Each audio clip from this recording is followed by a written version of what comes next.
Um, there's been a lot of requests to give master classes, to also give private lessons. I had a pretty productive beginning of this quarantine where I wrote down my warm-up routine. A lot of people have been asking over the last 2 years or so what I'm doing on a daily basis. So I sat down finally I had the time. I sat down and I worked on that. Took me some time to put it into notes and not just have it in here. So now we can Uh, find Peter Steiner basics. yes, there's a little warm-up package. It's about 10, 11 pages long. Nothing special, nothing fancy, nothing out of the ordinary. It's just my warm-up, what I do every day, and I thought I would share that with people. And I've been really overwhelmed with how many people actually purchased it and have been interested in working with me on it. So I'm really glad that the world, This or kind the of routine trombone world. that worked with you when you were studying, when you were doing auditions, when you were preparing your recitals. Mm-hmm. Is this kind of routine that you put on paper now that helped you a lot to grow up a little bit more as a trombone player?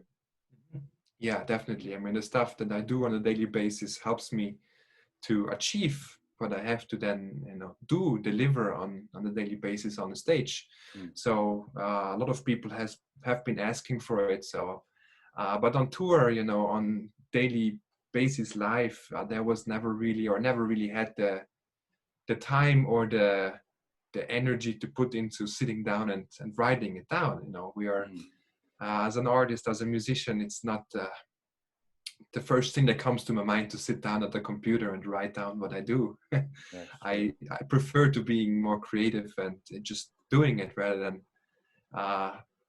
putting it into words or writing it down. But yeah, it's what helps me every day to feel the best I can on my instrument, and I hope that people also find it interesting, find it helpful, and find it hopefully fun as well.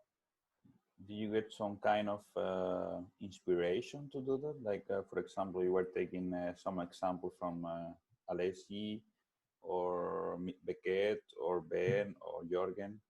Do you get some? Well, I think it's a compilation of many different things. Right in the first paragraph, I say that these are not my inventions. These are not things that can't be found in other books. I've taken my inspiration from different people. Of course, the closest people are my mentors or my teachers, such as Joseph Alessi and Nissan Harose, for example. Danny Bonvin as well. So, of course, a lot of exercises come from those influences. Maybe I've changed them up a little bit over time, but it is definitely a compilation of different things that have influenced me a lot. Yeah. Okay, I think now I know you a little bit. Now we can start the real interview. That Let sounds good. me Perfect. let me sit. Um, what about your timing today? What is your schedule? What do you have to do? Well, the schedule is determined by me. There's Of nobody course. else is my boss, so I can kind of navigate through the day as I want. I prefer to get things on the trombone, on the horn done early in the day. I prefer being on top of my game around noon, around lunchtime. That's when I always try to have most of my things accomplished Mm. or most of my daily goals kind of taken care of. So I start my warm-up every day at 8 in the morning. Every um, day, even every Sunday. day every day, yeah. Wow. For how long? uh, the warm-up takes exactly 45 minutes. So that's, if they, it's 45 minutes long. So at sometimes Sundays I start at 9 just to be a little bit normal person to my neighbors. Lazy. I have to, be respectful of my neighbors. I live in an apartment, and there's a neighbor there, there's a neighbor on the other wall. So I have to be respectful to them. Otherwise, I can't play as much as I would like to. So I try to be within reasonable times. So that's why Sunday is 9 a.m. starting, and not 8 a.m. starting. I also don't go later than 7 p.m. in the apartment. if I go later, I always put in a mute just to, again, be respectful with the neighbors. How do you manage to Um, play in your apartment? Because you live with your girlfriend. So it I do. must be like a small and compact apartment, right? Or is it kind of Uh, big? it's a regular size. It's a two-bedroom apartment. We have enough space for the two of us. She has her own practice room, and I have my own practice room. Uh, so I practice in our living room, and actually we were really really surprised, and I'm really really happy with the situation that I can actually practice at home. Mm. We moved in to this apartment, and we were the first ones to move in, so it's a brand new building. So also we are at the side of with the corner. We have the corner wall. So I'm thinking that maybe they had to isolate that a little bit better. I don't know, but apparently nobody can really really hear me loud. So So when I talk to nobody my were complaining before. no, when I talk to my neighbors next door and up, they say it sounds like a cello. So I'm happy with if it sounds like a cello. Better like a cello, like a violin. I'm happy with that. I took Where are that you as a now? Right compliment. now? I'm home in Vienna. I live here. So yeah. Since when are you living in Vienna? I stayed here after my time with the Vienna State Opera. So it's been 4 years already. Yeah. It's been home for 4 years. That's a long You time like it so already. far there to live? Yeah, I love it here. It's Vienna is the one of the cultural capitals, if not the cultural capital in the world. There's so much stuff happening with music, with arts. It's also been, a city that a lot of people want to live in. So, if you go by the rankings of the most popular, most famous, and most enjoyable living cities, Vienna is always on top of that. So it's a lot of green, a lot of parks. So I'm super happy. We're connected well with the airport to the rest of the world. It could be better. It could be like Frankfurt or London, but with a domestic flight or flight to Frankfurt or Munich, I can then fly everywhere in the world. So I'm really really happy about being here in Vienna. Yeah. Peter, shall I call you Pete? Peter? Peter's fine. Peter's good. Peter, before Vienna, you were living in Before Vienna, I America, lived in New York. New Yeah, York. And yeah. before New York, Before New York, I lived 1 year in Salzburg, also in Austria. And before that, I grew up in northern part of Italy. My hometown is called Bolzano. It's in the north, in the middle of the Dolomites, possiamo parlare in border. italiano. Possiamo ben parlare italiano, sì. Yeah. Okay. But I doubt that then most people will understand me. So Why? It's kind of a different accent. no, I mean they would. There's not many people probably that watch the live stream that will be Italian. So Actually, yes, because now I'm located in Milan, so I have a lot of common friends at the moment. uh-huh. They are watching really. For example, when I was doing the interview with Massimo La Rosa, Yeah. I had to put some Italian subtitles. Imagine Oh, that. really? That's excellent. So really nice. Well, again, thanks for having me. It's my privilege and honor to be, you know, be on this and be amongst people that are my heroes. So I'm No, really, really for me honored too to as be well. here. I started with Ben, and Uh-huh. he still is my mentor because I studied with him in Amsterdam. Mhm. And after that, I have a few American drum players, and then Ben was telling me like kind of list. Um, and then I decided to speak to Max Stein, and he said, "Yeah, you should ask to all the Thai artists." So I start Ben, Sagmont, now you. Mhm. I think are coming a little bit more. Also, after that, they will try to do more like America. I was born in Chile, Mhm. so I was trying to do like Portuguese. I can go to Brazil after this. Mhm. Yeah. This kind of, I think like all people is trying to do, taking the best Mhm. to this period. No, it's great. You And can I'm learn sure a lot something. of people appreciate it and watch it. So The that's same good. as you. I think you were talking yesterday with Jim Nova. He's a great guy. Yes. Yeah, Yeah, he's amazing. Yeah. Jim he's really Supernova, we call him. Jim Supernova. He's really busy with all kind of Final Cut computer Mhm. things that nowadays everyone wants to do it.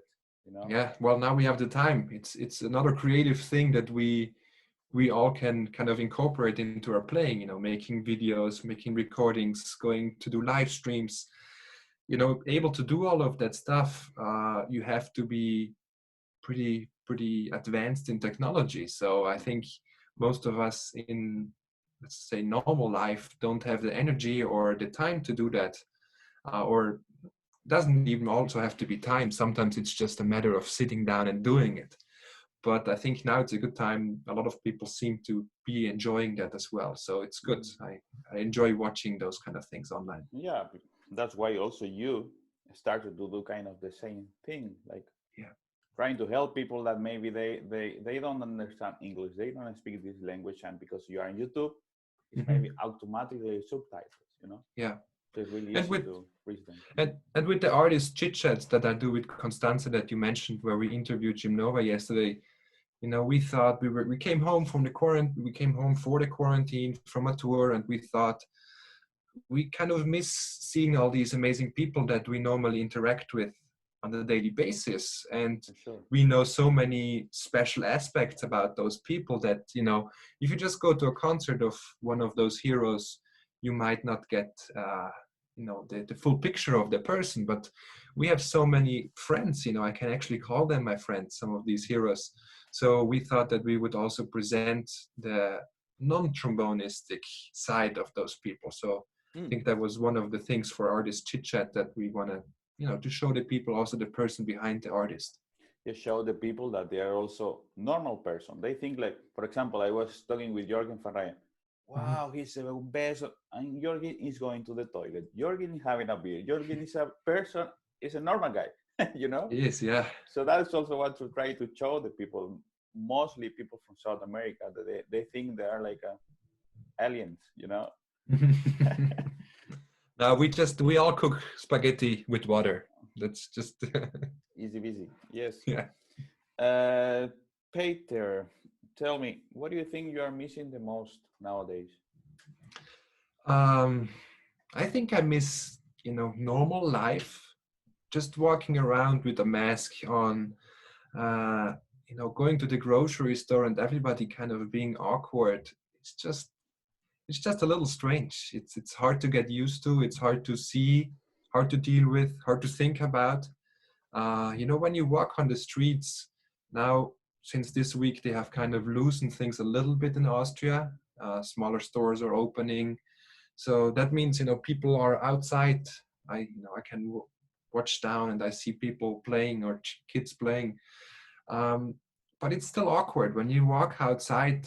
People don't want to kind of walk past you. It's always going on the other street side. It's just really awkward. I found I find that life it should be more casual. It should be more walking around with a smile on your face. First of all, when you have a mask on, you can't see nobody's smile. You can't see if people are happy or what's happening. And when you see people without a mask, they're not smiling. So I miss, the normality of life. It's been so comfortable. I mean, you start appreciating things that before were just so normal. It was so normal to go to the grocery store and get a fresh mango or get a fresh pineapple or get a fresh guacamole, or even just something that comes from here, getting great carrots and stuff like that. It's not the case right now. We can't get fresh fruit really, or it's getting back there. It's slowly getting back, but it's still weird. I think that's what I miss the most, the just casualty or normality of life, the way we knew it. I was talking with Sultan Keys last week, and he's also in Vienna. Mm-hmm. And he said, yeah, it's kind of normal. The only thing is like you cannot be with your friends like normal. But for example, now in America, now in the Netherlands, now here in Italy, it's really weird. I just went to the Esselunga, this big supermarket. Yeah. You have to do a line. You have to wait. You have to wear the mask. You have to wear gloves. Mm-hmm. You have to wait outside the supermarket to even be able to go in. Just a certain amount of people allowed in the supermarket. I hear all those stories from my family. They live still in Italy, so they they have to deal with that stuff. And I see, you know, what my friends from America, for example, post online. It's shocking. It's not what we are used to. It's not what we loved. You know, this is not, nobody chose this. So it's definitely strange. Yeah. Peter, talking a little bit of your trombone daily life to people that after this will watch you on YouTube, Mhm. perhaps they are wondering. We were talking in the beginning about your daily routine. Yeah. You are getting up at, or starting your daily routine at 8, right? Yes. And after My that, daily routine is pretty structured. I like to have structure in my life. I always work with structure and with kind of plan things out. I don't like to go freestyle and not know what I'll be practicing for the rest of the day. I like to have a certain grid in my head already figured out, planned out. As I said, I start my warm up at 8 because I feel like when I get up, it's good to get going. I also kind of feel guilty if I don't have played before, if I don't have touched the horn before lunch or so. I kind of sometimes feel guilty, a little or I bit used to grumpy, feel yeah, it's kind of grumpy it's like. yeah, it's just guilty and grumpy. Grumpy is a good word too.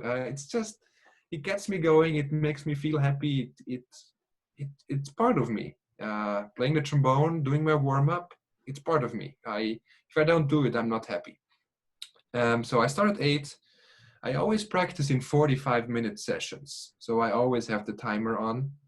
That's why my warm up is 45 minutes, and then all my sessions afterwards will also be 45 minutes long, which comes from a study that I read one day where it stated that the human brain can only function for 30 minutes on a high level. Really Uh, concentrate. yeah, we're actually not so smart. We think we are superheroes, but 30 minutes is not a long time of focus. So I started, then I thought, well, if I always practice for 2 hours straight through, maybe after those first 30 minutes, everything that I do kind of is a waste of my time mentally. It's still physical work, but I'm probably not there mentally all the time. So then I tried to practice for 30 minutes, but 30 minutes is just short. So I kind of maxed it out to 45 minutes. So that's why my sessions are always 45 minutes. First warm up, then I would normally do some basics, some fundamentals. My go-to books are the Arban and Bordoni, Blažević, Kopraš. And I would normally do one session, one 45-minute session on lyrical playing. So that would be Bordoni, where I do normally one etude in a lot of different ways, regular key, up an octave, down an octave, etc., tenor clef, alto clef. So normally it's 7 different ways of doing one etude, and that takes 45 minutes. But I'll be working on my lyrical playing, and then I also like to do at least 2 sessions every day on arbans, which means scales, arpeggios, articulation, consistency, quarter notes, half notes, taking care of business. Yeah. And then that's normally lunchtime. And then in the afternoon, I like to go with things that are on my stand. Music I have to learn, music I want to learn, music I would like to have a look at if it's possible to play it on the instrument and experiment around with things. So I would say the afternoon is more the creative work. That's also when Constantia and I rehearse. So afternoon is definitely the creative, the artistic work, and the morning is more the taking care of business, technical work. That way I can then adapt this technical work that I worked on to my musicianship in the afternoon. Peter, how do you deal with your short-term goals or long-term goals that nowadays we don't know what is going to happen tomorrow? So Yeah, a little bit tricky to do it. yeah, it's certainly a tricky situation for everybody, but we're all in the same boat. We're all there. We all have the struggle. It's all the same struggle for everybody. So at least it's fair. There's not people that struggle less or more. But I try not to get too much thinking. I try not to look too far ahead in the future, especially not thinking pessimistically. I always try to be optimistic. I always try to look forward to the really cool things, to the exciting things, to things that get me going and get me inspired and that drive me there also as well. So if there's something exciting coming up, I have a certain drive that helps me to pursue that goal. Short term, we had to kind of coming back from a tour and then sitting here and seeing that everything is canceled. You the first couple weeks were pretty tough because I was sitting on the computer, I was working on my warm-up book, and as I saw that, as I was working on that, the emails just came in. Cancelled festival in Brazil, cancelled festival in Taiwan, cancelled festival in Finland, cancelled concert with this orchestra, cancelled tour with Constanze. So it just came in. So that was kind of hard to observe. But at the same time, we have worked a lot in the last 3 years, and there's no rush. I'm not in a rush. I'm 27 years old. I have hopefully the rest of a long life ahead of me. So I try not to freak myself out. So when it comes to short-term goals, I set, weekly goals, daily goals, things I want to accomplish. It's more of a weekly kind of thing, things I want to get done in a week, and then looking at next week. And then my long-term goals are more determined by the future that is hopefully stable. Thinking about 2021, I don't think 2020 will have any stable moment from now on. But I hope, I have some really, really exciting concerts happening in 2021. The beginning is a little still up in the air. The beginning January we would do a Great Britain tour. I'm not sure if in January things will be back, but I'm staying positive and I hope so. So that's the long-term goal, is certainly looking ahead of what's coming up, what concerti are coming up. For example, next year in May, I play with a couple orchestras in the US, in Japan, in Brazil. So as a soloist, so looking ahead of what kind of pieces I want to play there, or what kind of pieces the orchestra wants me to play. So those are the long-term projects, long-term goals, working on those pieces, those concerti, and also on new recital programs, new concert programs with Constanze. Those are the long-term goals. So we are certainly busy. I'm not getting bored at all. So I'm not struggling with keeping up and keeping goals going. That's really good to hear. I can see you really like smiling, really like love a piece. Well, what's there not to love? I mean, life is amazing. That's one thing that we should all see now. I mean, of course, it's not great. I mean, we can have the entire interview about how bad the situation is, and we can talk about the negative things about it, and it's just not great. I mean, if you have the virus, or if you're affected by it with family members or close friends, or just people dying in general, that's not something nice and not something that we should, it's just not nice. So I try to be positive, and with this time, we can also see the positive things that we have not taken care of so much, private matters, being a nicer person in general, and taking care of yourself, taking care of the relationships you have. I have really enjoyed that. That's really good to hear. Are you working at the moment some recordings? For example, all the players that I have talked with, they said, tomorrow I have this invitation to do this kind of record. The day after tomorrow, I will do another record. Yeah. Are you doing those kind of things? I have received many opportunities to play, and in the beginning, it seemed like the first month, March or so, and even April, people were really, really energetic about creating a lot of things. Now it seems like it's slowed down a little bit. So these days there's not that many requests to do any videos or recordings. It seems like more the orchestra, featuring brass sections or featuring the entire orchestra. It seems like it's going a little bit more that route, which takes the individual a little bit out of the equation, more of the group, which I really enjoy. Um, so at the moment, I am actually not recording anything in particular, or not part of any project. I'm trying to get my playing going, which has been on my head for a long time. You know, I've been playing quite a bit for the last 3 years. The last 2 years have been really demanding, mentally, job-wise, physically. And it's great for me to just take the moment and work on things that I'm not good at. Mm. There's plenty of things that I struggle with, or I'm really having a hard time with, or I'm not happy with them. So this is a good time for me to just kind of zoom into things that I struggle with personally, to figure those out. So I'm kind of staying away from the entire recording thing. I've also, since quarantine, I haven't really posted a video of me playing.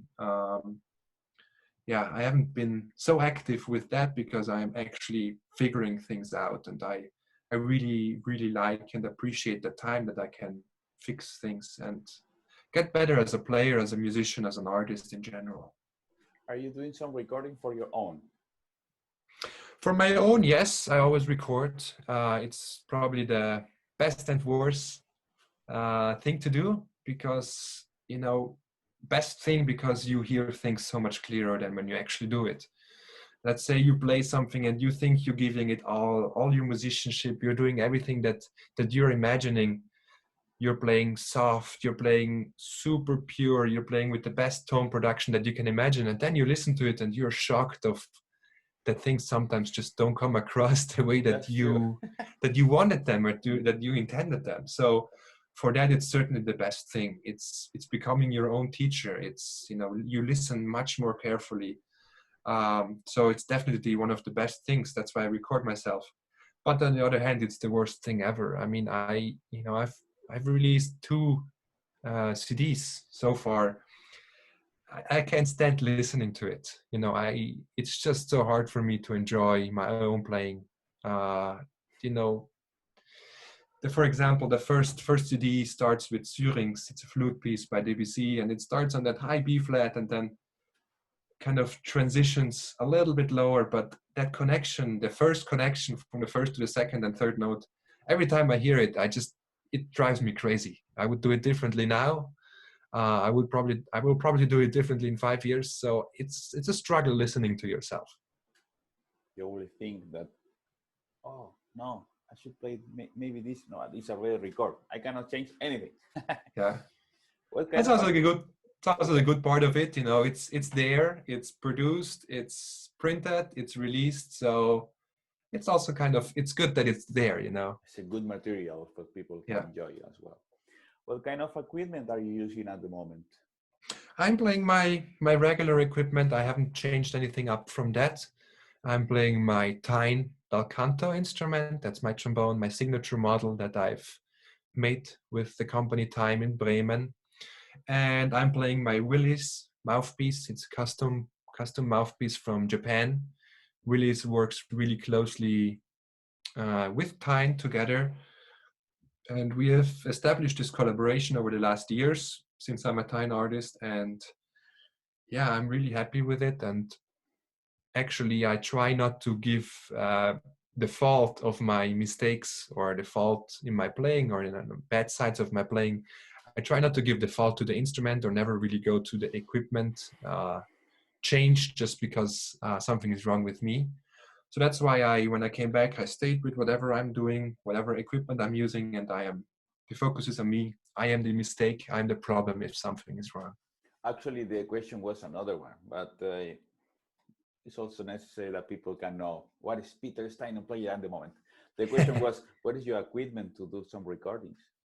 Oh, you mean equipment? Oh, sorry, I misunderstood that. But I'm better just tools. using, I'm just using my regular MacBook Pro, um, which unfortunately broke down last week.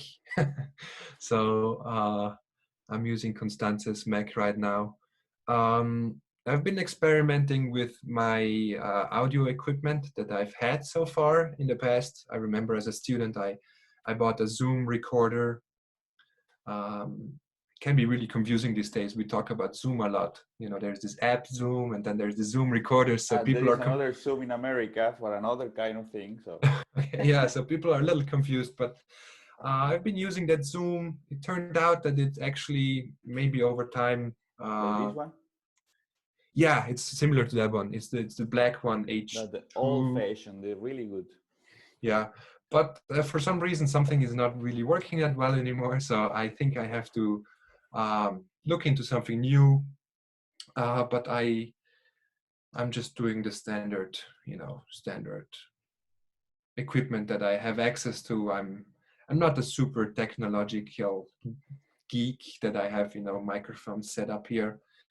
Uh, so yeah, I'm just go with what I have. And leaving a bit aside the trombone because Yeah. it's enough with trombone. Yes, I know. All they talking about trombone. Me too. Talking about life a little bit. What do you think is gonna be the first thing that you will do when everything gets into normal? First thing that I will definitely do is drive home to my family.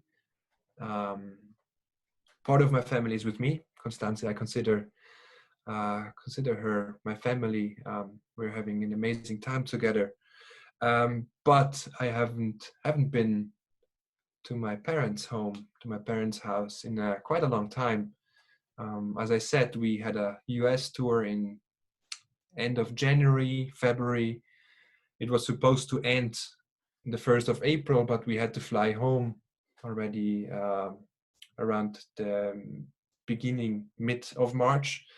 So that means I've been on tour since end of January, which means I haven't been home since, I believe it's been after Christmas.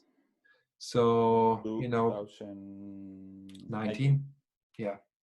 So it's been a couple months that I haven't been home, which by now is normal. It's normal not to be home for an extended period of time. That means I'm used to it, but I still, I with this situation and I can't really be helpful to my parents or to my family right now, which is kind of, I'm not happy about that. There's a border in between us. I'm in Austria, they're in Italy.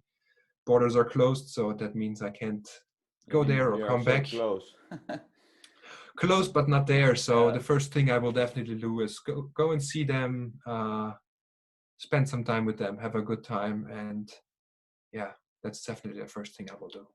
Peter, after this period that the whole world is having quarantine, lockdown, however you want to call it, music is one of the big topics that people, I don't know, they have perhaps depression, they have really bad thoughts, and they listen a little bit of music and say, wow, they are happy again. Do you think after this period, people will appreciate a little bit music? Well, this is a really tough question. I don't want to be too pessimistic. So first, I want to say I hope that that's the case. My fingers are crossed. I hope that that's the case. I hope that people will appreciate music more. On the other hand, we classical musicians, I think we also have to reflect a little bit and think a bit outside the box and think about the current situation. And if you look at, the last centuries or so, if you compare that to Mozart's time or to the importance of music that it had during Lully or Monteverdi or Gabrieli, the importance that music had then, classical music, is a complete different one than classical music has now. If we talk about music, I think we have to make a big difference between pop or entertainment music and classical music. This is a really, really hard topic to talk about, but, classical music, I think, is a little bit, or, the realm that I am in, orchestral playing concerti, playing recitals. That is not, we don't have in our back of our mind entertainment all the time. Like Bruno Mars, Ed Sheeran. Yes, people are wanna go see those people again because that's entertainment that is making people happy. That is, people look forward to that for a really, really long time when they buy a ticket to go see Ed Sheeran in a stadium or something. I don't think classical music is there. Who wants to go and see an opera for $300? Uh, that's definitely something tricky and something difficult, and I don't think we talk or think about that often enough. So again, I hope that people will appreciate it more, but I think we also have to change some things. When you go nowadays, yes, people want to listen to music to get distracted and you feel happy and they appreciate music more. I totally agree with you. But they appreciate the digital concert hall of the Berlin Philharmonic, which is free at the moment. So if somebody can get access to a free digital concert hall at the moment, why would they go and see a concert afterwards in the concert hall when the quality at home is so phenomenal? I think that is something that we have to think about in the long term. Let's say, in Europe, it's a little bit different because concert halls are smaller. But around the world, there's so many concert halls where there is a pillar or where you're sitting so far back that you can't even see the people, or you can't see facial expressions of the people on stage. Let's say you go to Carnegie Hall, student tickets all the way in the back in New York in the Carnegie Hall, you have a pillar in front of you. So I sometimes, I went to see the Chicago Symphony Orchestra. I paid $30, but all I saw for an entire 2 hours was a pillar, was a wall in front of me. And with that experience, I was thinking, well, I should have probably, I didn't see anything. The concert was okay, but also acoustically, it wasn't what I can hear at home. So I think that's definitely something that, classical music should think a little bit more about. So again, I hope people will appreciate classical music more, but I think we also need to make some changes in appealing to general audiences. There's definitely things that are going well, like the Vienna Philharmonic, for example. They do their outdoor concert where there's 100,000 people here at the Castle of Schönbrunn. It's amazing. The New York Philharmonic gives their concert in Central Park. Those things are amazing.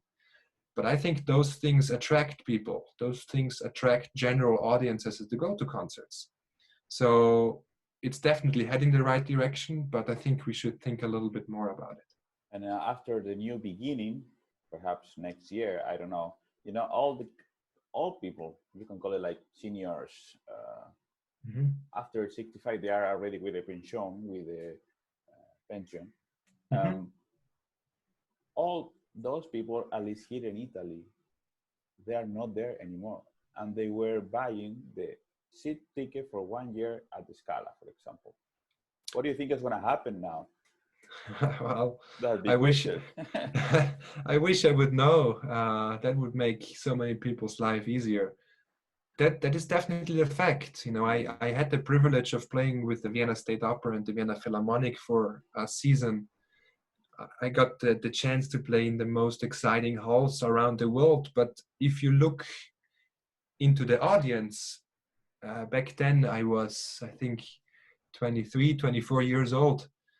I think I was one of the youngest people in that entire concert hall every time I was on stage.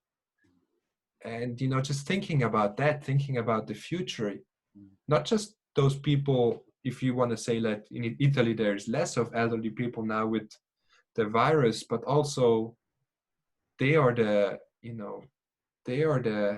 age where the virus is really critical. So I'm not sure if 3,000 of elderly people want to all join the same event when it's just elderly people. So it's like a stadium going to see a football match. It's going to happen the same thing. Yeah, really pity. But with the football match, the difference is that the people are young. Yeah, for sure. And when I look outside the window and when I walked through the park on Sunday, we're really lucky in Vienna. We have a big park, the Prater. We walked around the park. Young generation, my generation, and even seems like 1 or 2 generations above, they're out. They are not so careful, it seems like, at least here. So I think football stadiums will fill much quicker than concert halls of classical music. That's just reality. And I am trying, when I play my concerts, I'm trying to make them as fun, as exciting as they are for me, also to the audience. I love to play beautiful and pretty things. I love to create a smile into a face of an audience member. That's my main goal, to make people happy when I do this. So I think when I play my concerts or my recitals, there's a big variety of literature, of repertoire, different things that hopefully appeal to a general audience as well. So I'm already trying to, when I play my concerts, to speak to a broader audience, to not just speak to trombone students or trumpet students, but also uh, hopefully with Syrinx, for example, reach flute students, which help me reach flute players in general, which help me grow a bigger audience. I don't like to just be in a trombone circle or in a brass circle. I want to kind of expand that. And yeah, that's pretty much the only thing I can really personally do to help.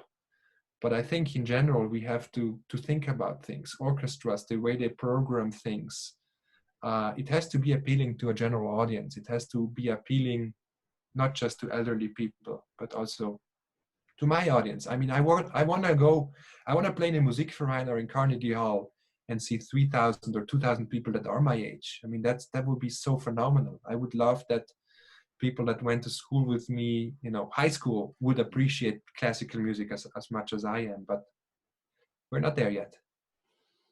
Yeah, I also can tell you we are the same age, so it's really nice to talk to you and have kind of the same thoughts, you know. And for example, I was doing before the quarantine, I was doing this Stockhausen festival. Mm-hmm. Just young people, and they like this kind of music, you know. And for Yeah, trombone playing, for brass playing, is really crazy. yeah. So It is cool though to play for people of your age. It's different. It's a different vibe. It's a different feeling. Uh, I wouldn't say it's more rewarding, but it's definitely rewarding when there's people your age in there and they're enjoying it and they're having a good time. Because classical music, our generation doesn't talk about classical music the same way they talk about pop music. When sure. conversation comes up, they talk about Bruno Mars, they talk about Ed Sheeran. Now imagine Uh, in South America, they talk about reggae or reggaeton, you know, yeah, another kind of world. yeah. So it's great if people our age appreciate classical music as well. It's definitely something really rewarding. Peter, I think we are 45 minutes talking. I can talk with Perfect. you the whole day. Really nice to talk to you. Nice to talk And to you as well. Time is flying by. flying, when you are really concentrate, you don't know, but it's 45 minutes. It's one of your Yeah. routine. You just did one of your routine. Talking Sure. routine. Really I good. can use that as my fundamentals today. Really good. Really good. To finish this, really nice talking with you, Peter. I have to ask you five things. Always finish it this way, so no worries. It's not you are not the first. So always finish. Okay. And for some people, it's really difficult to understand my game. I have to Okay. tell you five things, and you have to Mhm. reply those five things with other five words. For example, if I tell you trombone, I say hobby. perfect, you understood. Nice. We start over again. First word, for example, Vienna. Hometown. Hometown is one word or two words. I don't know. It's two words. Sorry. Home. I do another one. I say schnitzel. Okay, schnitzel. Perfect. Family. Happiness. New York. Hmm.